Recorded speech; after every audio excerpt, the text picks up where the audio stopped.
Vamos a continuar con las ya última tanda de preguntas. Muy bien, enfermedad de Hirschsprung, ¿no? Muy bien. No siempre presenta megacolon, solo 13%. En la enfermedad de Hirschsprung es falso, preguntan que es falso. ¿Predomina en varones? Sí. ¿Colónica total? No. No, ya hemos dicho que el 75% es segmento corto. Colónico total representa solamente una minoría, menos del 1%. El diagnóstico definitivo es la biopsia rectal. Eso es verdadero, ¿no? El diagnóstico definitivo es la biopsia rectal y la visualización de las células ganglionares. En el caso de la enfermedad de Hirschsprung, mejor dicho, es la ausencia de las células ganglionares, ¿no? ¿Y por qué se hace la biopsia rectal? Porque la enfermedad de Hirschsprung hemos dicho que se da por una falta de migración de las células ganglionares hacia las partes más distales del intestino. Por lo tanto, si un paciente tiene enfermedad de Hirschsprung, es 100% seguro que su recto va a estar afectado. Por eso es que siempre se hace la biopsia en el recto, porque su afectación en el Hirschsprung es del 100%. Muy bien. Neonato con enema de vario normal no excluye el diagnóstico, ¿verdad? No, o sea, si se hace un enema contrastado y te sale normal, eso no excluye el diagnóstico, porque ya lo repetimos, el diagnóstico definitivo es por biopsia rectal. No tiene tratamiento médico. Aquí discrepo, porque el tratamiento médico son las irrigaciones rectales. Es un tratamiento médico inicial que va a permitir al paciente alimentarse, ganar peso y ganar tiempo para el posterior tratamiento quirúrgico. ¿Cuál es el tratamiento quirúrgico definitivo de la enfermedad de Hirschsprung? Resección del segmento agangliónico. Resección del segmento agangliónico. Su corrección no implica colostomía.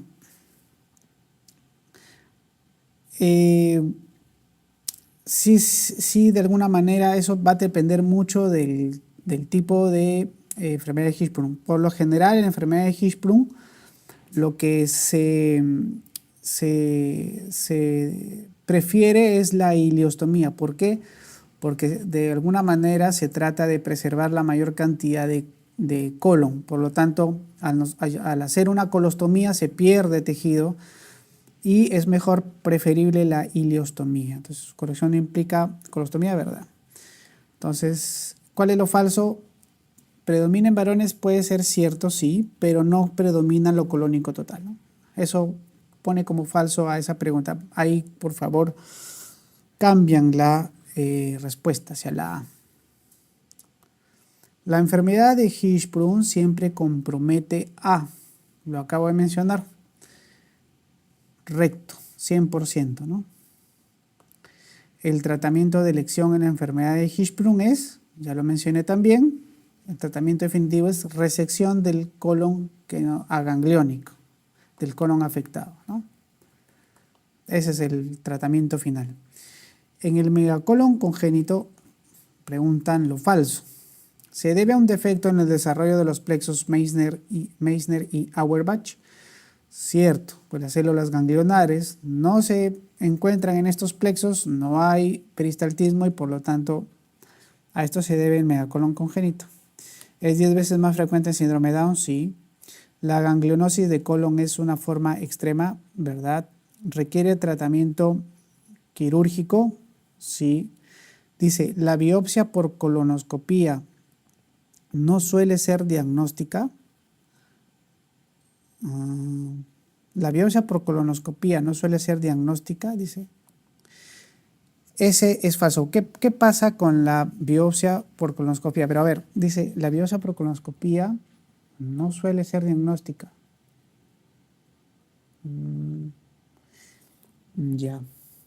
Todas las que yo había marcado como verdad, esas son verdad. ¿Qué pasa acá? Acá hay que discutir algo.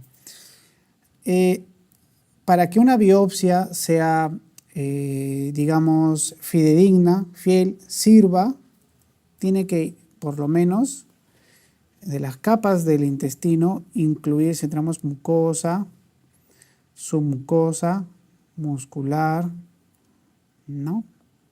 Serosa, ¿sí? Para que la biopsia tenga, idealmente la biopsia debería ser de espesor total, o sea, todo este espesor debería, pero por lo menos debería incluir su mucosa. ¿Por qué debería incluir por lo menos su mucosa? Porque en la submucosa vamos a encontrar a estos plexos, y en estos plexos nosotros vamos a evaluar si hay ausencia o hay presencia de células ganglionares. ¿Qué pasa con las biopsias por colonoscopía? Entonces, sea biopsia por colonoscopía o sea biopsia por, digamos, obtención transanal, o sea, abierta, o sea, por colonoscopio, debe cumplir con estos requisitos. Por lo menos debe obtenerse una biopsia de la zona de la submucosa. Ya, entonces, cuando dice la biopsia por colonoscopía no suele ser diagnóstica, sea, como les repito, sea por colonoscopía o sea por técnica abierta, entonces, si cumple estos requisitos, es diagnóstica. Entonces, el hecho de que sea por colonoscopía no descarta de que sea una mala biopsia, ¿ya? Entonces, por eso es que se entra, digamos, a decir que esa clave no es del todo cierta, ¿no? Muy bien. Relativo a la enfermedad de Hirschsprung es falso. Dice, no se ven células ganglionares en el plexo de Auerbach. Eso es verdad. La ausencia de células ganglionares en los plexos submucosos es la definición de la enfermedad. Hay una mayor frecuencia en el síndrome de Down, ¿verdad? Es más común en niñas, falso, es más común en niños. ¿Guarda relación con la enterocolitis? Sí, el megacolon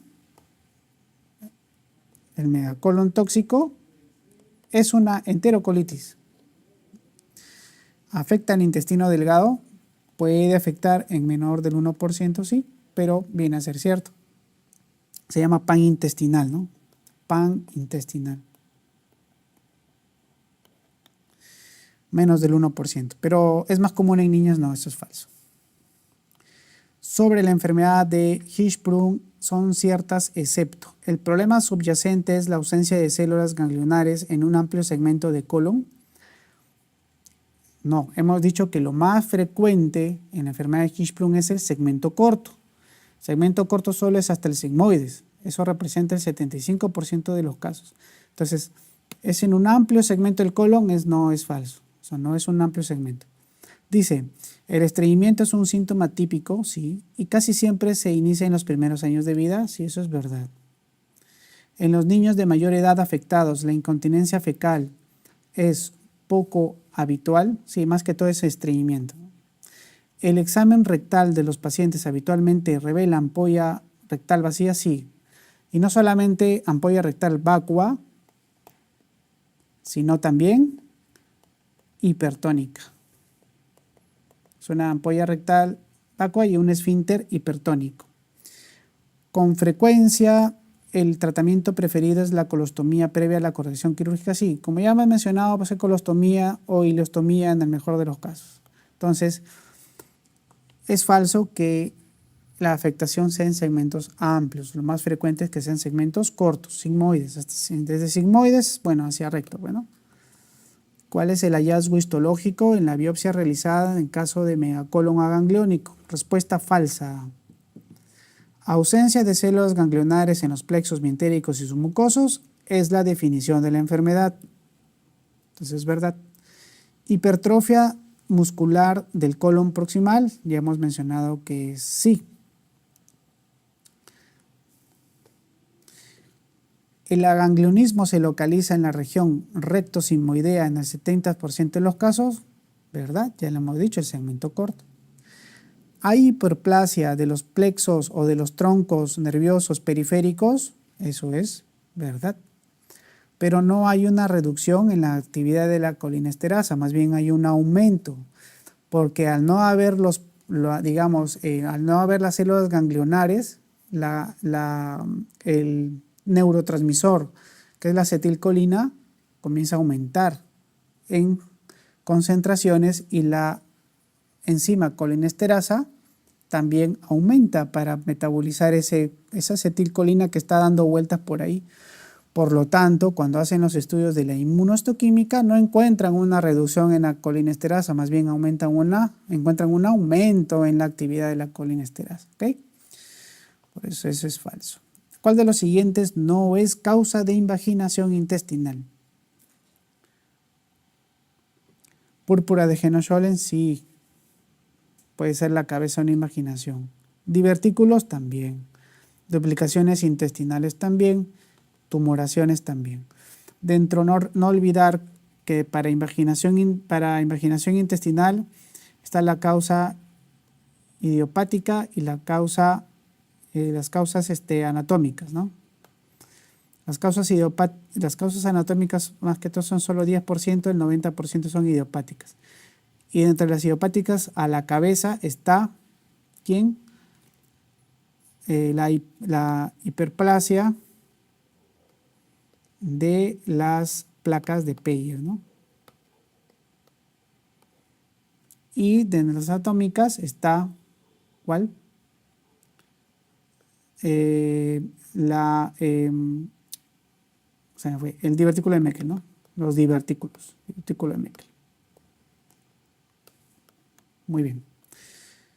Entonces, enfermedad de Hirschsprung es una ganglionosis. Nada tiene que ver con la invaginación intestinal. Niño de 5 años, desde hace una semana presentó parotiditis. Llegó a la emergencia con dolor abdominal agudo en epigastrio, vómitos persistentes, abdomen distendido y fiebre. ¿Cuál sería la presunción diagnóstica? No es una pregunta mucho de cirugía, porque esto no da tratamiento quirúrgico, pero la parotiditis tiene complicaciones en el páncreas y en la zona de los testes, de los testículos. Entonces puede haber pancreatitis y puede haber orquitis asociado a la parotiditis. ¿Cuál es la causa más frecuente de intususpección intestinal en el niño? Ya lo he mencionado, ¿no? Acá en este cuadrito. 90%. ¿Cuál sería? Hipertrofia de la placa de Peyer, ¿no? Hipertrofia de la placa. Está en la clase teórica, hay un cuadro, si quieren lo chequean y ahí se van a acordar rapidito. Paciente de 2 años de edad inicia con un cuadro catarral, o sea, un cuadro respiratorio, 2 años, y 4 días después hay un dolor abdominal intenso seguido por deposiciones sanguinolentas, ¿no? Lo que les mencionaba, antecedente infeccioso, y se palpa una masa en fosa ilíaca derecha, signo de la morcilla o de la salchicha, diagnóstico más probable, intususpección intestinal. ¿Cuál es el excremento preferido para la invaginación o intususpección? Ileocólico. Ileocólico. Eso es puntual la respuesta. Las manifestaciones clínicas usualmente vistas en la intususpección incluyen lo siguiente, excepto dolor abdominal cólico abdominal, sí, ya sabemos que es paroxístico, súbito, ¿no? O intermitente. Vómito, sí, porque es una obstrucción. Heces mucosanguinolentas o en jalea de Grosella también. Masa palpable, signos de la morcilla, por ejemplo, ¿no? Hipersensibilidad al rebote. Más que la hipersensibilidad al rebote, no es un signo característico de la intususpección. Puede estar presente en otras patologías también. En la intususpección puede estar presente, sí, pero cuando ya está en etapas avanzadas. Entonces, pregunta por las manifestaciones clínicas usualmente vistas en la intususpección, o sea, que son bien de la intususpección, ¿no? Entonces, el abdomen peritoneal es una complicación ya tardía de la invaginación, pero también puede ser de otras patologías, ¿no? Apendicitis, diverticulitis, etcétera, etcétera.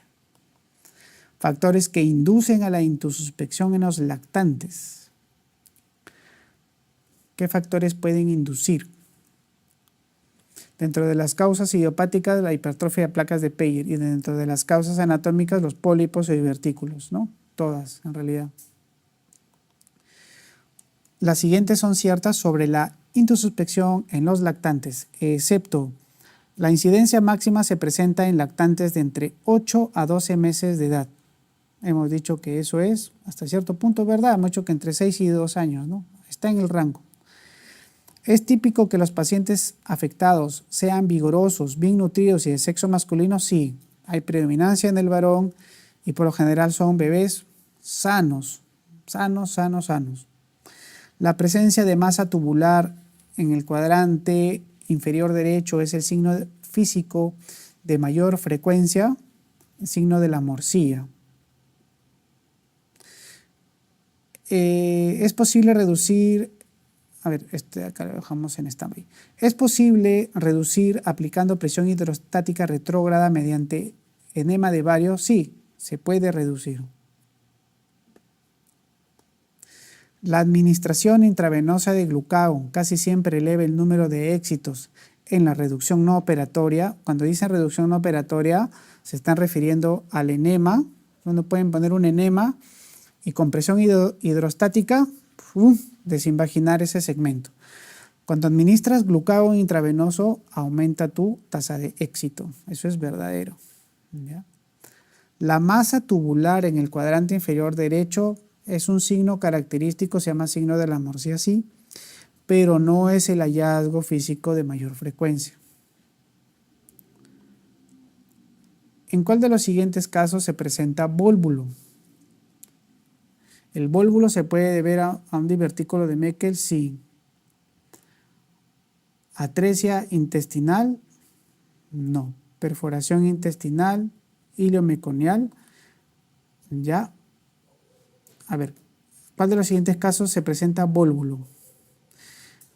En la atresia intestinal no. El divertículo de Meckel se puede volvular. Busquen en la clase teórica, hay un diagrama de todas las complicaciones del Meckel. Puede volvularse, puede perforarse, puede erosionarse, puede inflamarse, puede generar hemorragia. ¿Ya? Entonces sí puede ser el divertículo de Meckel por si acaso. El ileomeconial también. Las perforaciones intestinales. La atresia intestinal no tiene nada que ver, ¿ya? Ese es el falso. Por favor, ahí corrijan la clave. Con relación al divertículo de Meckel, marque lo correcto.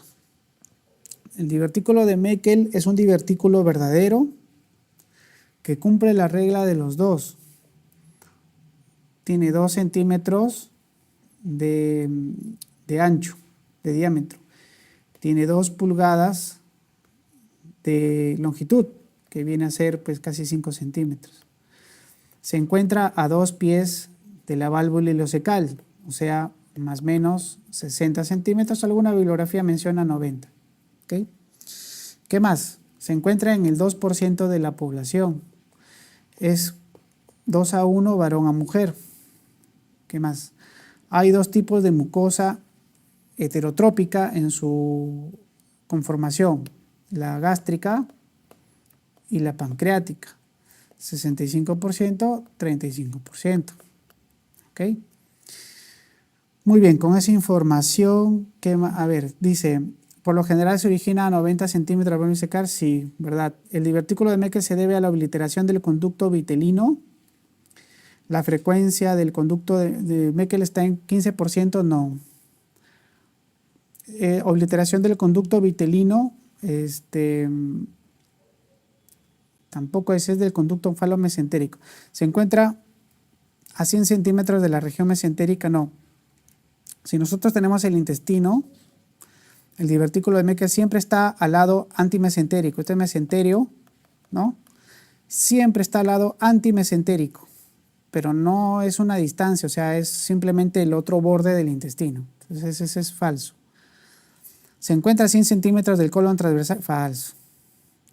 Ya no es obliteración del conducto vitelino, es del conducto onfalo-mesentérico, ¿ok?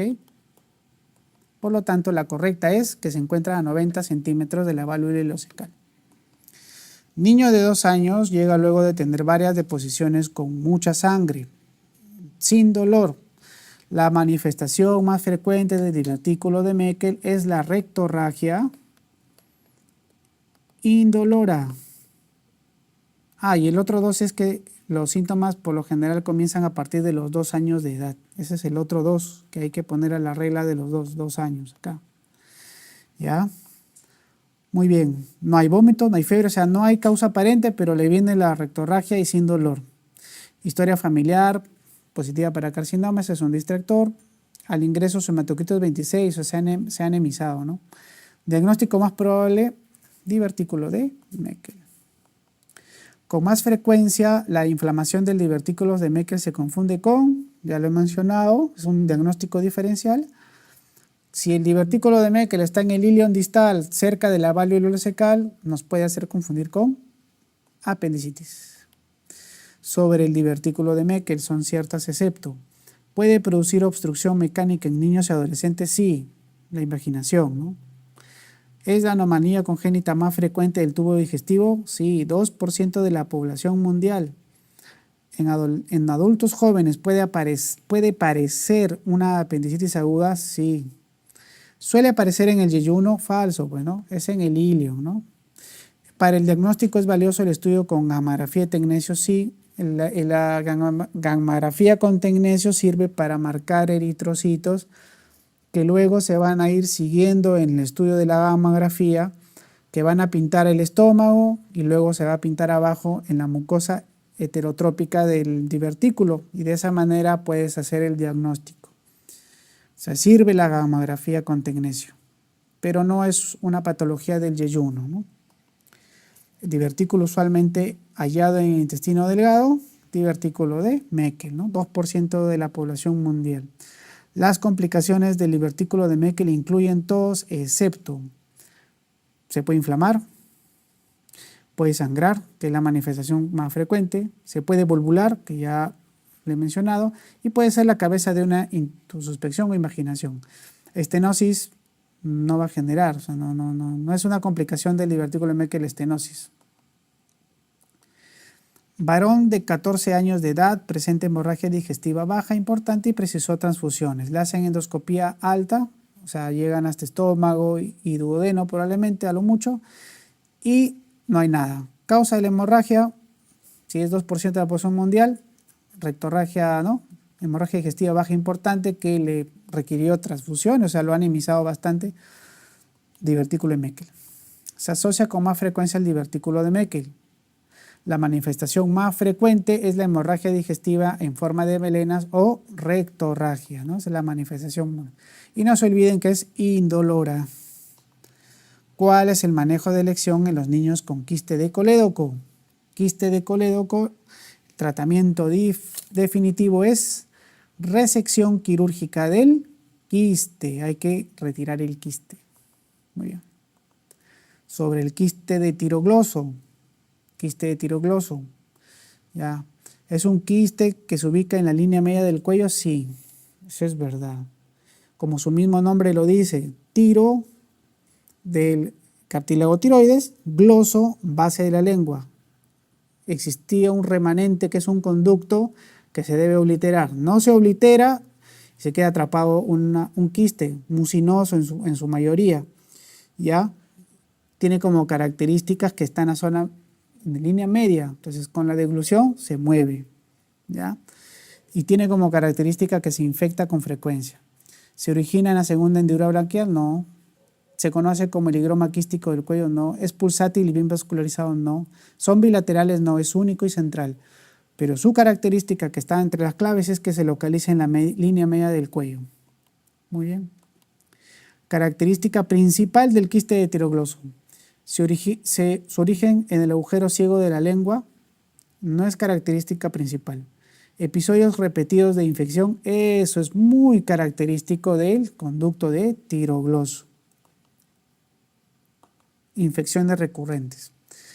Niño de 5 años de edad presenta una masa en la línea media del cuello y se mueve a la deglución, justo por debajo del hueso hioides. Es muy probable que se trate de un quiste del conducto de tirogloso. Lesión quística en la línea media del cuello a los 6 años. Quiste del tirogloso. Cuando hablen de línea media, se mueve con la deglución, se infecta con recurrencia, es el quiste del tirogloso. Niño de 3 meses de edad, este ya es otra edad, miren, es otra edad, es grupo etario, presenta en el cuello posterior una masa suave y irregular que se comprime. Ya, estos son quistes congénitos que muchas veces invaden zonas de la hipofaringe o incluso puede estar en zonas adyacentes a zonas nobles como las carótidas o la tráquea. Por lo general, la resección quirúrgica no es lo más prudente y a veces se elige la escleroterapia. Se llaman higromas quísticos, ¿no? Eso es un conglomerado de vasos linfáticos, ¿ya? Malformación de los vasos linfáticos. Puede ser tratamiento de elección en el higroma quístico la inyección de soluciones esclerosantes, por lo mismo que les he mencionado, ¿no? O sea, la resección quirúrgica tiene que ser muy bien estudiada para hacerse. A veces solamente esclerosis de la tumoración. ¿Los higromas quísticos son malformaciones congénitas? Sí. ¿Pueden sufrir transformaciones malignas? Por lo general no. Aparecen antes del segundo año, no son congénitos. ¿Pueden ser de origen multicéntrico? ¿Son tumores benignos? No. ¿Son malformaciones congénitas? Sí. Ciertas sobre el higroma quístico en los lactantes, excepto. La lesión es habitualmente multilocular, sí, son multilobulados. La lesión se manifiesta en el segundo mes de vida, por lo general son congénitos, como ya les he mencionado. ¿La lesión puede comprimir tráquea y comprometer las vías respiratorias? Sí, cierto. Generalmente no hay un plano de separación bien definido entre el tejido lesional y el tejido normal, sí, por eso es que se elige muchas veces la escleroterapia. A veces no es práctico realizar la disección quirúrgica, claro, no es práctico, no es prudente. Entonces no se manifiesta en el segundo mes, sino que se manifiesta de manera congénita, ¿no? Al nacimiento. El pronóstico de la fibrosis quística, bueno, esa es una pregunta más de pediatría, la fibrosis quística, que está íntimamente ligado con el hilio meconial. Cuando hay hilio meconial, hay que descartar fibrosis quística, pero la pregunta viene por el pronóstico de la fibrosis quística, una pregunta más de pediatría, ¿no? Es afectación pulmonar, infecciones, neumonías recurrentes, es una característica de los pacientes con fibrosis quística. Las fibrosis quísticas son verdaderas, son verdaderas, esta es una pregunta más de pediatría, ¿no? No es mucho de cirugía eso. La causa más frecuente de enfermedad pulmonar crónica en infancia son preguntas de pediatría, no son quirúrgicas. Ante la sospecha de un niño que tenga fibrosis quística del páncreas, la primera prueba del páncreas es el test de sudor, pues, ¿no? Cloro en sudor. La masa abdominal más común en el neonato, esto sí, la masa más común en el neonato es la hidronefrosis, ¿no? Por reflujo vesicoureteral. Las anomalías más comunes relacionadas con el ano imperforado son las de 70% de malformaciones asociadas a la malformación anorrectal son genitourinarias. 70%.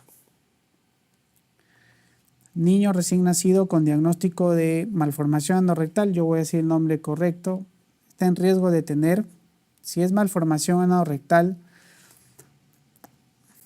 ¿qué está en riesgo de tener?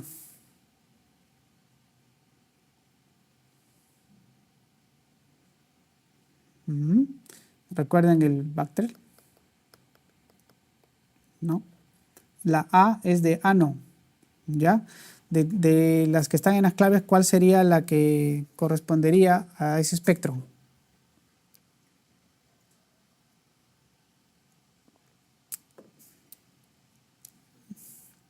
¿Cuál? ¿Cuál? Fístula traqueosofágica, exacto. Esa es la clave. Neonato al que se ha diagnosticado un cuadro de malformación no rectal. La anomalía que uno espera encontrar, ¿cuál es? Dentro de las malformaciones genitourinarias, ¿ya? Dentro de las malformaciones genitourinarias está la ectopia pélvica renal, ¿ya? Ectopia pélvica, riñón ectópico. De las malformaciones anorrectales en la mujer, es el recto.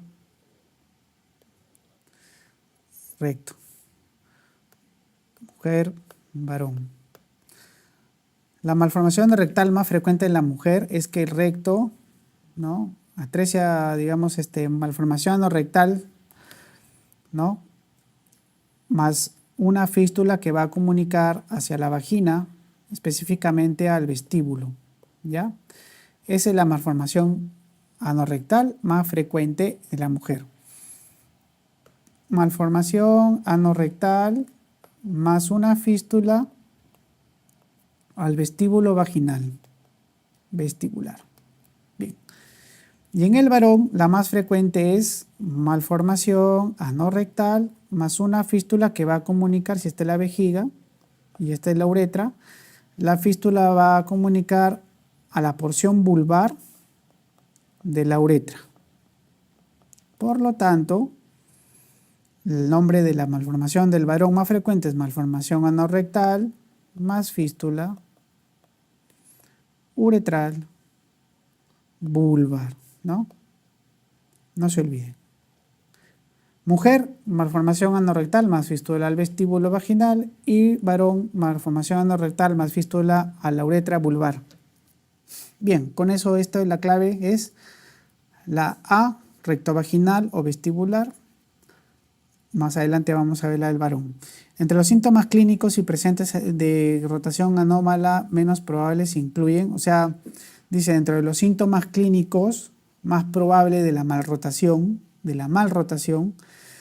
¿cuál estaría? Se puede volvular, se puede haber dolor abdominal crónico. La malrotación intestinal puede producir dolor abdominal crónico por las bandas congénitas que hay. Puede haber malabsorción, problemas de crecimiento en el niño, pero la atresia intestinal nada tiene que ver, ¿no? Nada que ver la atresia intestinal con la rotación del abdomen, nada tiene que ver con la rotación de los intestinos, ¿no? El pronóstico menos favorable de la atresia intestinal que incluye el colon está en relación a una patología muy poco frecuente que se llama la atresia de colon, ¿ya? Solamente es un dato teórico puntual. Niño de 10 días de vida con síndrome de Down, desde el 5.º día presenta vómitos casi continuos. Los primeros días son alimenticios y luego biliosos. Muy bien, 10 días, síndrome Down, desde el 5.º día presenta vómitos casi continuos. Los primeros días son alimenticios y luego son biliosos. Hay estreñimiento, eso es un punto muy importante, y hay pérdida del peso. La auscultación cardiorrespiratoria no hay alteraciones, el abdomen está excavado, dicen. ¿Cuál sería el diagnóstico más probable? ¿Cuál? A ver, la C dicen, hernia diafragmática. Ya, a ver, podría ser. La B, ¿qué otras claves por aquí? Pero el megacolon agangliónico sería abdomen excavado. Abdomen excavado sería niño de 10 días de vida con síndrome de Down, desde el 5.º día presenta vómitos casi continuos con primeros días alimenticios y luego son biliosos. Hay estreñimiento y pérdida de peso. Vólvulo, megacolon, hernia, estenosis intestinal congénita. Ya, yo ya encontré la clave. A ver, dice B. Río Quintanilla, Octavio Alexander y HP. La clave es la D. Todos ellos que han dicho la D es la D. ¿Qué pasa? Este es un niño de 10 días de vida con Down. Hemos dicho que 1/3 de los pacientes se asocian a obstrucción duodenal. Pero ¿qué pasa? Sus vómitos no son tan del inicio de la vida, ¿cierto? Han aparecido más o menos al 5.º día de vida. ¿Qué puede estar pasando aquí? Que este bebé tiene una obstrucción duodenal de tipo estenosis. O sea, ¿qué pasa? Hay un estrechamiento, ¿no? Y hasta cierto punto pasaba el contenido, pero cuando este bebé fue creciendo y sus demandas de volumen fueron mayores, ya esto se quedó muy angosto y comenzaron a ver toda la clínica de la obstrucción duodenal, ¿no? Por eso hay el abdomen excavado. Entonces, si ustedes se dan cuenta, en la clave D no dice atresia duodenal, dice estenosis duodenal, ¿no? Por lo tanto, esa es la clave. La reparación apropiada de la obstrucción duodenal por páncreas anular es... ¿Hay que tocar al páncreas? No, por lo tanto se va la clave A y la clave B. Es una duodeno anastomosis, ¿no? Es que unir duodeno con duodeno. Bypaseando a lo que es el páncreas. El páncreas no se toca. La obstrucción duodenal en un neonato es el resultado de una estenosis, ¿sí? Páncreas anular también, bandas congénitas también. Pueden provocar obstrucciones duodenales, ¿no? Una imagen en doble burbuja en la radiografía del abdomen nos puede dar como diagnóstico, ¿qué clave sería? La imagen de la doble burbuja, la atresia duodenal, que es una obstrucción duodenal, el páncreas anular, que es una obstrucción duodenal, y la obstrucción intestinal por malrotación también es una patología que puede provocar doble burbuja, ¿ya? Pero en mucha menor frecuencia. ¿Está relacionado con el páncreas anular? Polidramnios, sí, es una obstrucción duodenal, no hay deglución del amnios. ¿Vómitos a partir de los 3 meses? No, pues, ¿no? ¿Vómitos al mes? Tampoco. Bandas de LAT, no, eso es de la malrotación intestinal, ¿ya? De la malrotación intestinal. ¿No hay cuadros obstructivos falsos? Pues hay cuadros obstructivos, pues, ¿no? Entonces, polidramnio se relaciona con páncreas anular. Neonato que presenta una distensión abdominal significativa, en el diagnóstico diferencial deben incluirse los siguientes, excepto, ¿cuál de estos no da una distensión abdominal significativa? ¿La atresia ileal da distensión abdominal significativa? Sí. Ni qué decir la atresia de colon, a más distal, más distensión. Ilio por meconio es una obstrucción del ilio que se queda calcificado en el colon, distensión, mucha distensión. Y la enfermedad de Hirschsprung es una obstrucción intestinal baja, por lo tanto es gran distensión. La atresia duodenal da una distensión, a veces con abdomen plano, y si hay distensión a veces es solo de la zona proximal, ¿no? De la zona superior, nada más. Es usual el polidramnios en estos trastornos, excepto en cuál no hay polidramnios. En la atresia esofágica, en la duodenal, en la pilórica, que son altas, sí. Y en la hernia diafragmática completa también. Pero la enfermedad de Hirschsprung no va a dar polidramnio, ¿no? Va a haber una continuidad en la deglución del amnio, así que eso no, eso es el excepto. El oligohidramnios está asociado ¿a qué está asociado el oligohidramnio? Lo hemos mencionado en hernia diafragmática, ¿se acuerdan? Hipoplasia pulmonar. Y oligohidramnios no hay desarrollo del pulmón. ¿Debe alarmar más en un niño con gastroenteritis? Es una pregunta más de pediatría. ¿Qué es lo que más debe alarmar en un niño que está con diarrea? Que no lo puedas hidratar por la vía oral porque lo vas a tener que hidratar por vía endovenosa. Pregunta de pediatría. Se desarrolla en base a la malrotación congénita del intestino, excepto la malrotación congénita del intestino, que tiene que ver con los defectos de pared, ya tiene que ver con el onfalocele, tiene que ver con el vólvulo de intestino delgado, con la obstrucción arteriomesentérica, obstrucciones duodenales, hemos mencionado la malrotación intestinal como una causa de obstrucciones duodenales, el onfalocele ni de qué decir, los vólvulos ni qué decir, es una malrotación, ¿ya? Y las obstrucciones arteriomesentéricas también son consecuencia de malrotaciones. Pero el apéndice retrocecal es un hallazgo anatómico que está en 75% de las personas, ¿no? Entonces, el 75% de las personas no están malrotadas, ¿no? Entonces, es un hallazgo anatómico nada más, sin nada que ver con malrotación congénita del intestino. Solo es una variante anatómica. Se realiza una cesárea por falta de progresión del trabajo de parto. El recién nacido A término presenta falta de cierre de los músculos abdominales en la línea media a nivel de la cicatriz abdominal, cicatriz umbilical, perdón. Recuerden, onfalocele, cicatriz umbilical. Gastrosquisis, defecto paraumbilical. Onfalocele, el defecto es grande, mayor de 4 centímetros. Gastrosquisis, el defecto es paraumbilical derecho, pequeño. Onfalocele tiene una cubierta de amnios, gastrosquisis no la tiene, intestinos sin una cubierta, ¿no?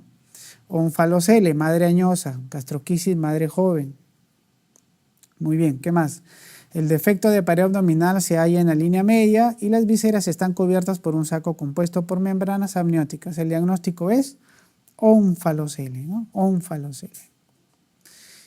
El onfalocele es una apertura de la pared abdominal situada a un nivel del ombligo y se caracteriza es causada por cierre incompleto de los pliegues somáticos a nivel de la pared abdominal anterior del feto. B. El órgano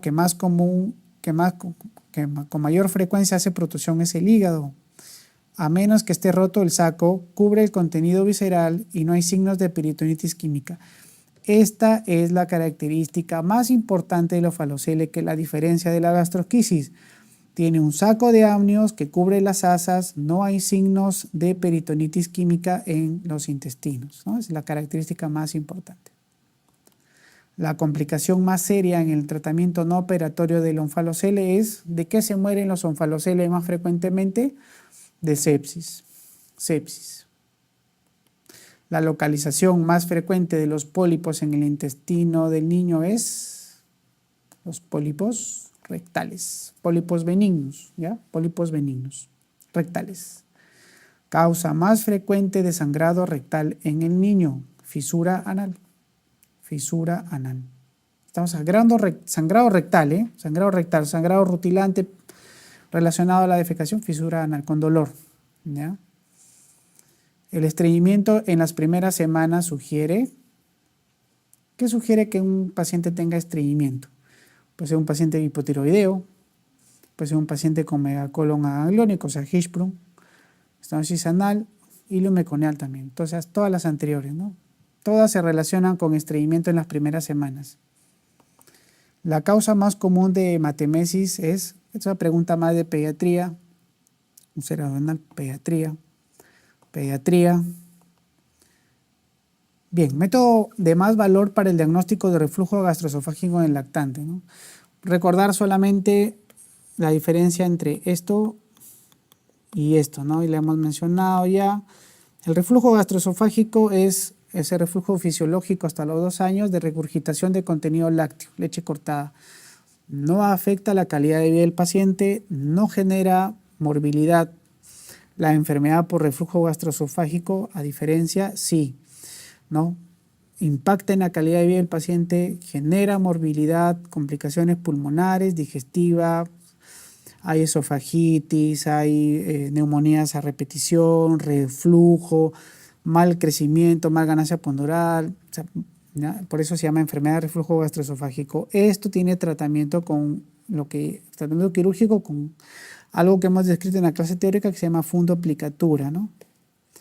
Que es hacer una aplicatura del fondo gástrico para recrear el esfínter esofágico inferior, ¿no? Y la técnica más frecuente es la técnica de Nissen, ¿no?